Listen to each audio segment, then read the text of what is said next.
Hello everybody, it's Sylvie. Welcome back to Tarot Magpie. I hope you're doing good. Today's video is going to be my Cancer season wrap-up favourites, things I've watched, things I've listened to, things I've read, tarot decks I've been using, all that good stuff. So this is actually going to be maybe a little bit of a condensed video because I did give you an update a few weeks ago when I reappeared onto YouTube after disappearing for about a month. So I'm going to try not to repeat myself, which means this might be a slightly truncated Cancer season favourites. But with all that being said, I have had a really good few weeks.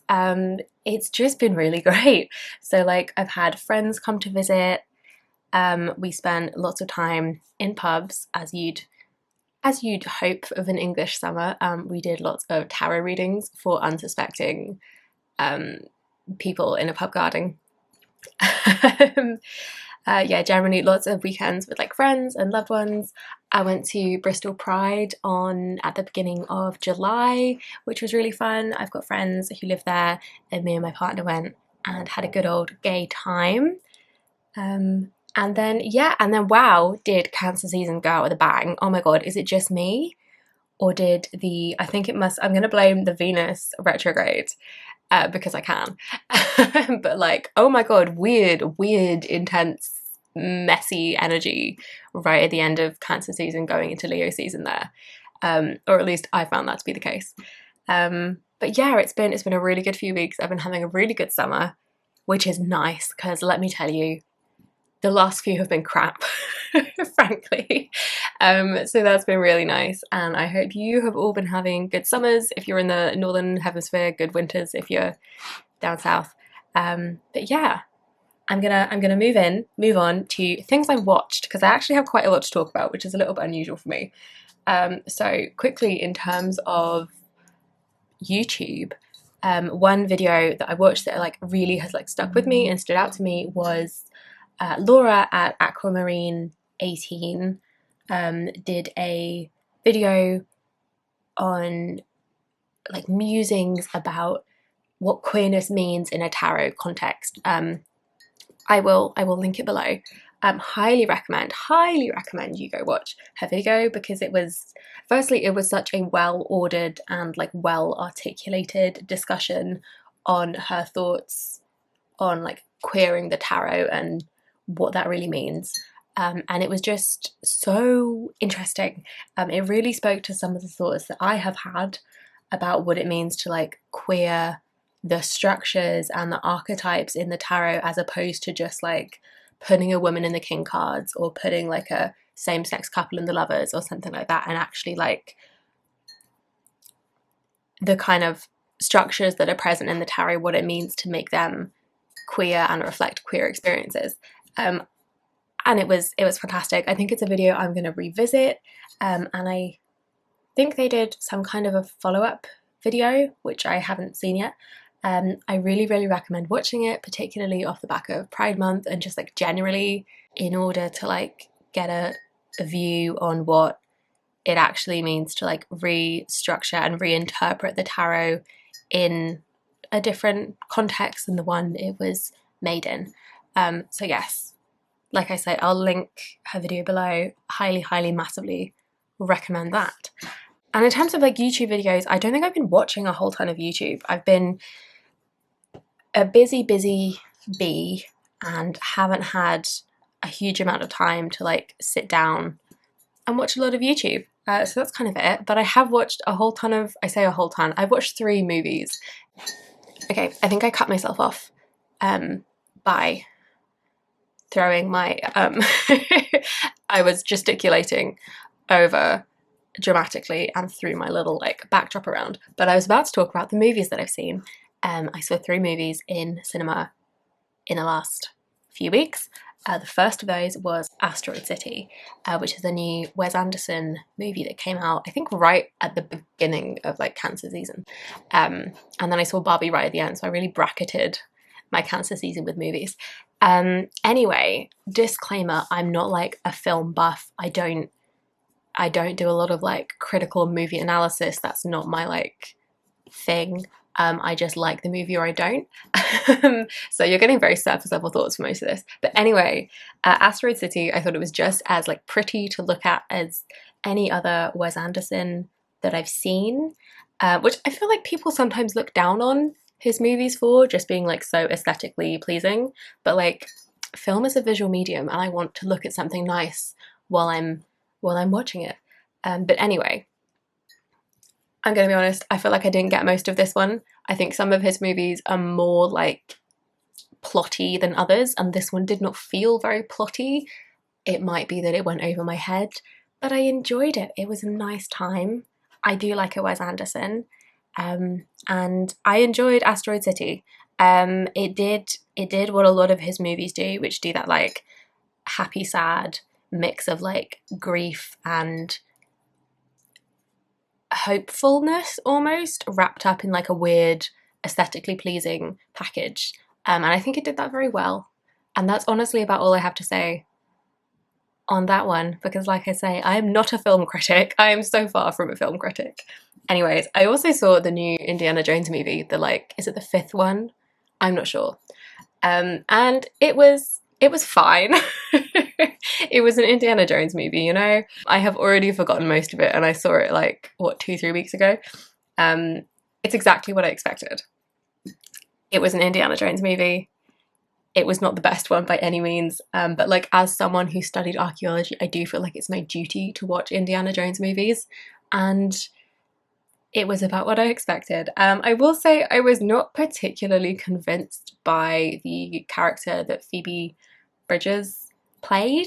I've only seen snippets. I've not seen Fleabag, which I know is her other big project. I don't know what else she's been in. I've seen snippets of it though. And I will say it felt very similar to that character in the sense of like the snarky humor and like the general vibe of the character. So I don't know if that's all she can do as an actress or if she's been really typecast. But I did feel like I could really tell she was acting, if you know what I mean. I was not super convinced by her. So yes, that was a mixed bag, but I had to see it. Like I say, as an archaeologist, it's my duty to watch Indiana Jones films. Needless to say, they do not reflect what it's like to be an archaeologist, but I think we all know that at this point. Anyway, and then right at the end of cancer season, I saw the Barbie movie. These are my Barbie nails. We went pink, we went sparkly. I had to. I dressed up. I won't get too deep into my thoughts because I feel like a lot of people have a lot to say. And like I say, I'm not a film critic. I went in expecting good vibes. I was not going in looking to analyze it that heavily. So I'm going to try not to do that. But yes, I do kind of want to watch it again though, with a bit more of like a critical head on.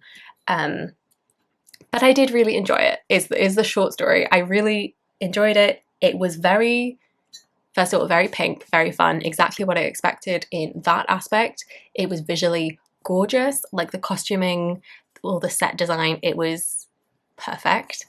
In terms of, and I will also say, I didn't go in expecting like a feminist movie. I knew it was going to do something with that because Barbie has been such a like cultural feminist like sticking point. So I knew it was gonna have to address that. But I wasn't expecting like a super feminist piece. Do you know what I mean? And it was very feminism 101. But like I say, I wasn't disappointed that it wasn't more than that because I wasn't expecting more than that, personally. But I will say, I am already extremely tired of critics saying that this movie was like anti-men when Ken as a character had a more complete story arc than most women in most male-dominated movies, which, let's be honest, over the history of movies is most movies. And like even more to the point, his story arc was a depiction of how patriarchy also hurts men. So it was not anti-men, it was anti-patriarchy. But anyway, I did say I won't get too deep into it. And I will try not to. It was a fun movie. It was generally, I think, quite surface level in its like feminism. It was not groundbreaking feminism. It was not intersectional feminism. It was not suggesting solutions to the patriarchy. But I think a lot of people, like to its credit, I think a lot of people, especially like men and kids and teens, a lot of people who are not well versed in like feminist theory, they're heading into cinemas to see it. And I think they're the prime audience for a little bit of like feminism 101. So I think it has its place in that sense. And honestly, maybe that's just Greta Gerwig's vibe. I've only seen Little Women that she directed, and now obviously Barbie. And I heard, so Little Women was never going to be my favourite because I think the story is a bit twee, but I heard such rave reviews about the portrayal of women in that movie. And then when I saw it, I was a little bit underwhelmed because I thought, well, it's a little bit like Feminism 101, same with like the mother's speech in the Barbie movie. Like, I saw this on Tumblr in 2014, you know, like it is very like white feminism 101, but I had no expectations for that in the Barbie movie. So I think that's why I enjoyed it more. I dressed up. It was really fun to see everyone else dressed up. Like, the theatre was packed. I went to see it in the Everyman cinema. So I was also like 2 cocktails deep by the time I went in, which might also be why I had such an enjoyable time and like wasn't thinking too hard, because I'd literally switched my brain off with spicy margaritas. But anyway, let me know what you thought of the movie if you've seen it. I've been really interested in seeing like the whole spectrum of people's reactions, and aside from like the like very misogynist reactions of like, oh, this movie is anti-men and the patriarchy doesn't exist anymore, so why do we need this movie? Like, aside from that, which is obviously bullshit, I have kind of agreed with every genuine opinion that I've seen of it. Like, I think there's a lot to be said in a lot of different directions. Anyways, I promise I'm done. Let's move on to things I have listened to. So music-wise, Janelle Monáe's new album, The Age of Pleasure, I have had this on repeat. It is such a good album. Let's be extremely explicit here. Janelle Monáe is an artist with like a capital A at the front. Their work is just incredible. They make such incredible narrative concept albums. And like The Age of Pleasure has this really like sun-soaked celebratory energy to it, and it's just incredible. It's like such a summer album. You have to listen to it like track by track because they all blend into each other. It's wonderful. So yes, if you are not already listening to them, like, I so strongly urge you to start. Do yourself a favor. Their music is fantastic. Yes, The Age of Pleasure, wonderful.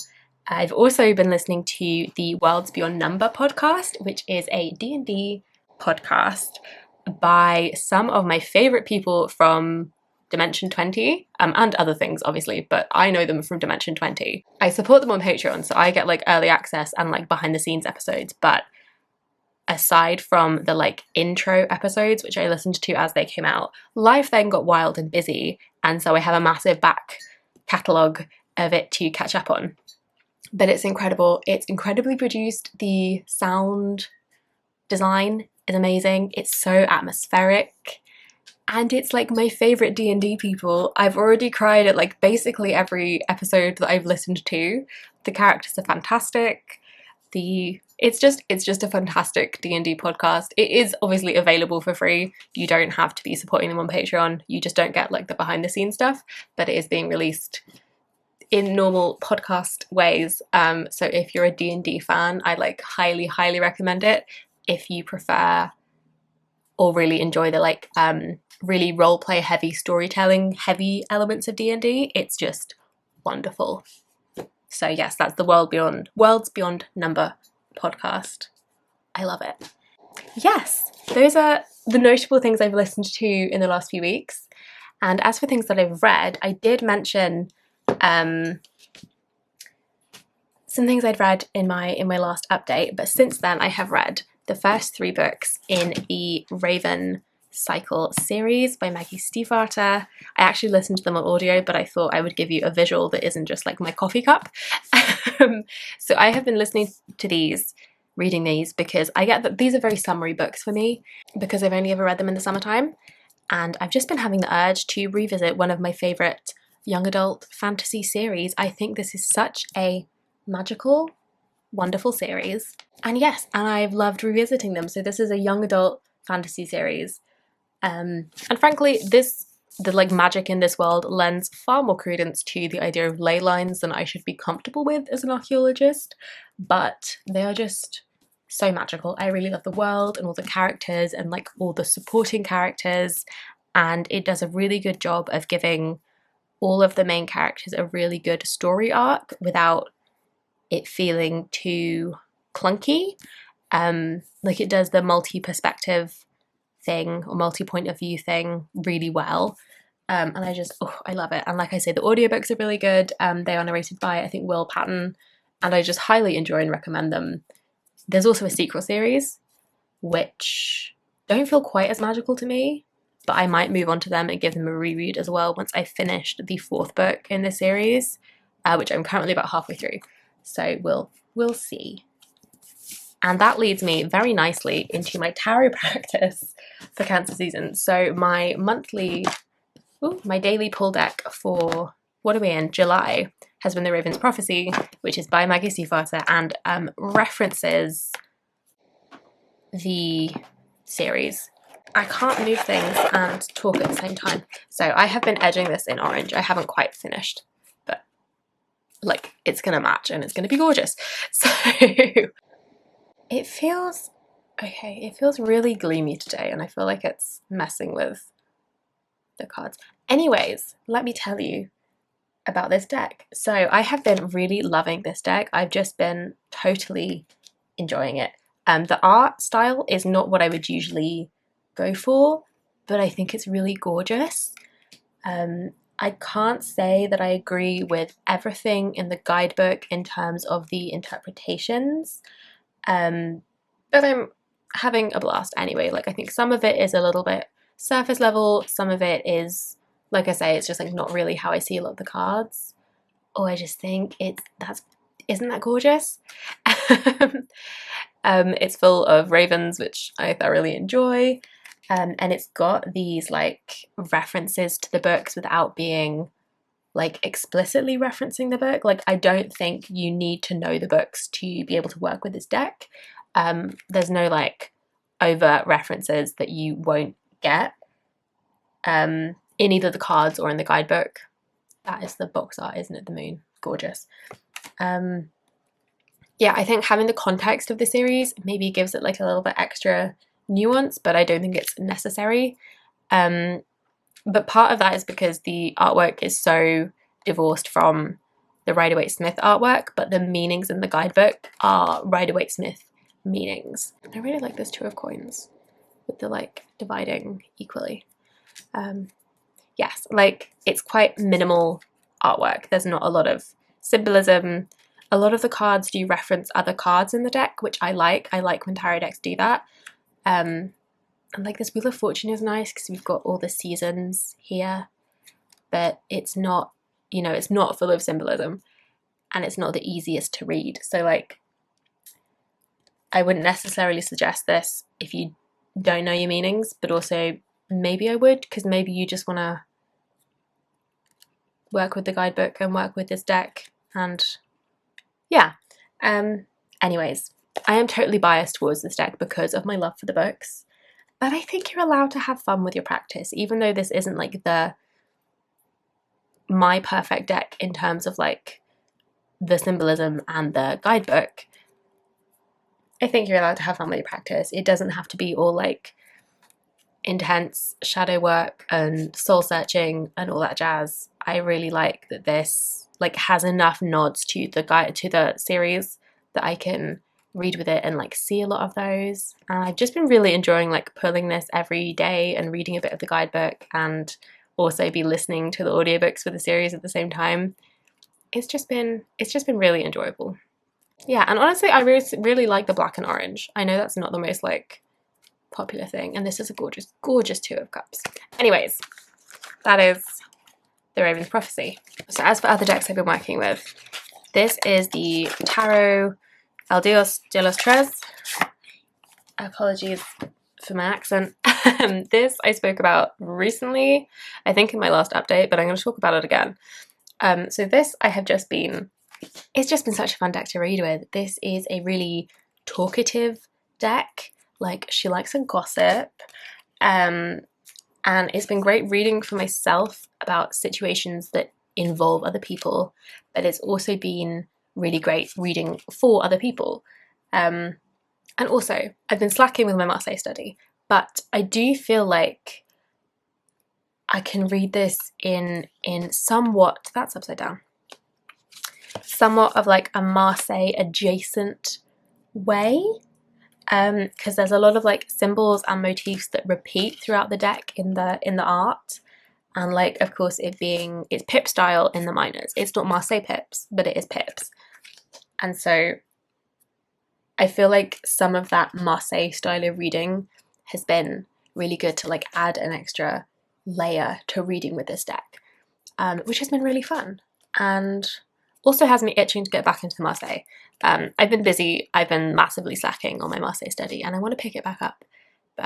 Yeah, this deck has been like really, really spot on, and it's just been so like easy to read with, which I didn't expect with the art style, and like it's completely divorced from the art of a Rider-Waite-Smith or even like a Thoth. Is that sticky? But yeah, but it's been just surprisingly really easy to read with, and I've just really enjoyed reading with it. So yeah, that is the Tarot de el Dios de los Tres. Right, my memory card was full, so apologies if things have moved about. I've also been really enjoying the Fifth Spirit Tarot. I feel like it should go without saying, but I'm going to say it. This isn't every single deck I've worked with in Cancer season. They're just the ones that have like stood out to me that I've been wanting to pull out frequently. So this is the Fifth Spirit Tarot by Charlie Claire Burgess. I don't know who the hell Charlie Jane is, but this is the mass market edition. I have backed their Gay Marseille on Kickstarter, and I cannot wait for it. I've also pre-ordered their book that is coming out in September. I am fully on board the Charlie Claire Burgess train. Anyways, this is the Fifth Spirit Tarot. I just love this. I have been really loving reading with this recently. I've really been connecting with the cards and the artwork. I've been really loving the guidebook. It's just been such a fantastic deck, and there's just something really, really special about it as a reader. I also really appreciate how queer this deck is. I love any deck with like visible top surgery scars, and there's like some disability representation in this deck. There's like just a fair bit of diversity generally, but it is a queer deck by a queer person, and we love to see it. We love to support it. So also, hey, there's a magpie in the Seven of Swords, and I really like this Seven of Swords tangent incoming. So recently I have been having not a lot of feelings about the Seven of Swords. I've just been thinking about it a lot and thinking about the different representations of the Seven of Swords, and I really like this one, not just because there's a magpie in it, and I am the tarot magpie myself, but I prefer this to the kind of sneaky thief. You know, we have a magpie like taking things for themselves, yes, but like, do you know, that's not a thought, that's not a sentence, but like I just like the different representation. I love this Lovers. I adore this Lovers. And also this is fairly like pippish in the minors as well. I think on the Kickstarter page for the Gay Marseille, they've said that I think they're primarily a Marseille reader, and so that's why this is a bit more pippish in the minors, even though this is a like tarot rather than a Marseille. But yeah, it's just gorgeous. And like we've got our reference to the cat in the Queen of Wands. Yeah, it's just a really special deck, and I don't have anything more specific to say. I'm just flicking through because I love handling this deck. Anyways, that is the Fifth Spirit Tarot. The next deck is one that kind of surprised me with how much I've been enjoying this. So this is actually in my summer deck basket, so I shouldn't be surprised that I've been using it. But yeah, so this is the Sustain Yourself Oracle And I have been really enjoying using this kind of as a stand-in for a tarot deck when I feel like tarot is not really working or not really making sense. Especially, like I say, at the end of Cancer season when Venus was retrograding, and I just felt like nothing was making sense, and my tarot readings were absolutely all over the place. And yeah, this is a fat deck. I think it's 101 cards. And you can see it's this like analog collage style. I've talked about this. I love the like papyrus font and the kind of very like 90s, early 2000s, this was made on somebody's computer kind of vibe to it. I really enjoy that. But anyway, I've been just finding this really effective as a stand-in for tarot, which is definitely not true of all oracle decks. Some of them need to be worked with in like their own specific ways.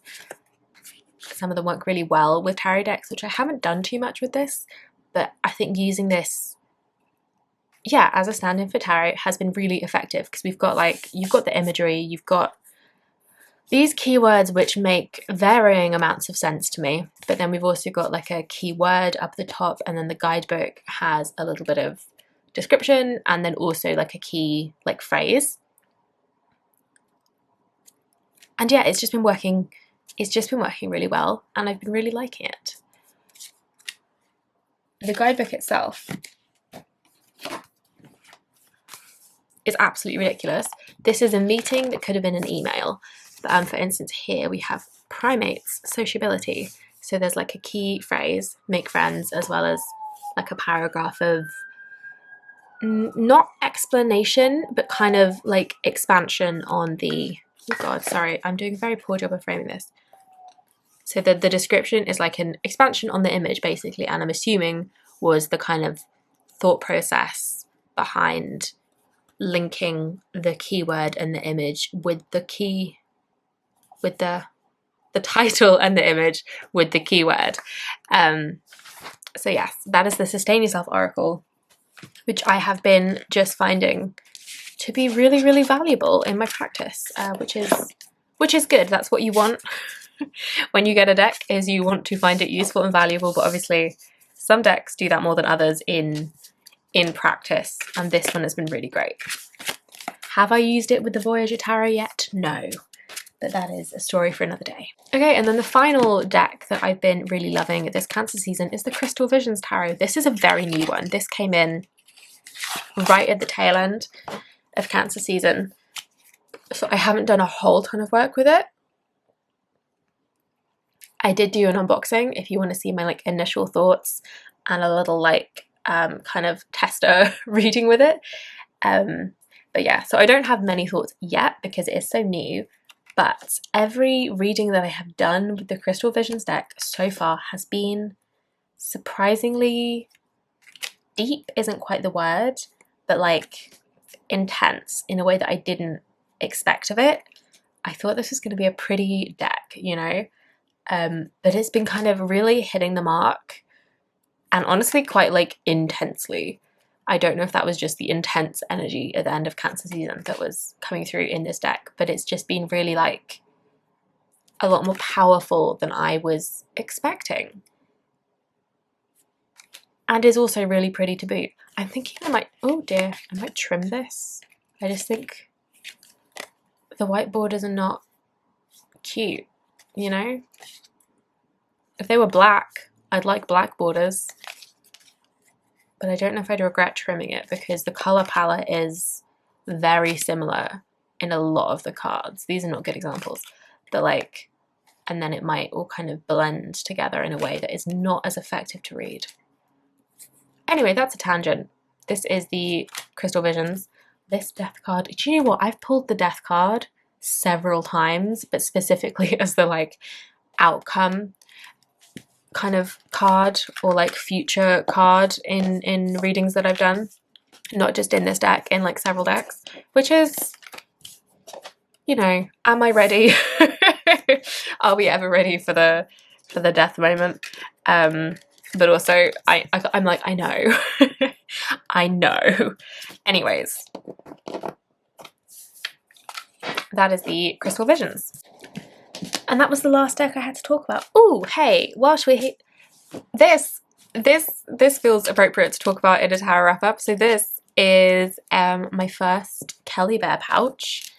I will obviously, I did like a community post gushing about this when it arrived because I was so happy.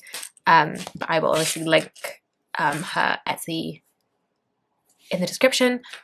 So first of all, I mean, she's gorgeous. I think I said this, but the pink, the hot pink and the orange. Hot pink and orange is my favorite. One of my favorite color combinations. Pink and green is my other favorite color combination. But like with the flowers, this matches the pair of trousers that I wore to Pride. With the rainbow ribbon, with the hot lime green, like little heart charm. She's gorgeous. It could not be more perfect for me if I'd like specifically like commissioned this. And it's one of her new designs, which folds out into a little spread cloth. I've got it with the Blacklight Tarot, and so I can do a little 3-card reading on it. How good is that? How good is that? I'm thrilled. I'm so happy. It also came like beautifully packaged. Hot pink bubble wrap packaging. Yes, please. More of that. Anyway, that genuinely is everything I have to talk about now. So I'll take a little sip of coffee. It's looking, I wonder if it's because this is so bright and it's throwing off the balance. But no, I don't think so. Anyways, I'm distressed that this is going to be a really gloomy video because my viewfinder is looking extremely gloomy. But anyway, this has been a rambly one.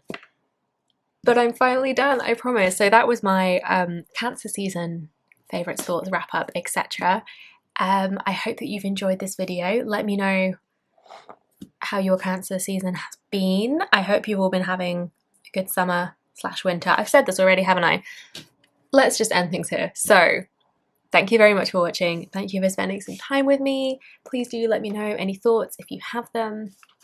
Always love to talk to you in the comments. So yes, give me a like if you liked it, subscribe if you haven't already, and I will see you in the next one. Bye bye.